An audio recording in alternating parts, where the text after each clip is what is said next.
Nagsagawa ng basic self-defense demonstration ang mga tauhan ng Aborlan Municipal Police Station sa panguna ni Police Master Sergeant Arnel B. Nacional sa ilalim ng direktibang superbisyon ni Police Major Marvin L. Istigoy, Chief of Police.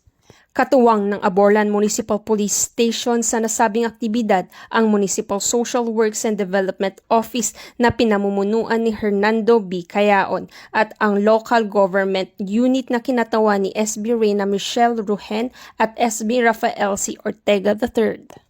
Ang programa ay inilunsad para sa mga miyembro ng Pag-asa Youth Association of the Philippines ng nasabing bayan at isinagawa sa loob ng PIAP Capability Building na ginanap sa God Function Hall, Barangay Ramon Magsaysay, Aborlan, Palawan.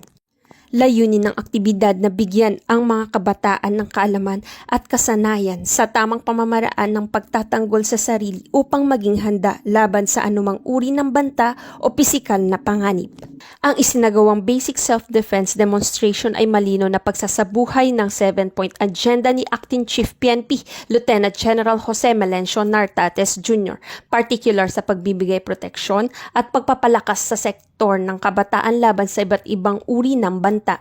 Sa pamagitan ng ganitong inisyatiba, higit pang napatitibay ang pakikipag-ugnayan ng kapulisan sa komunidad at naipapakita ang malasakit ng Philippine National Police sa pagtataguyod ng isang ligtas, mapayapa at matatag na pamayanan. Mula dito sa Palawan Police Provincial Office, ako ang inyong PNN Correspondent Patrolwoman Eloisa Joy Beredo, alagad ng batas, tagataguyod ng balitang pulis.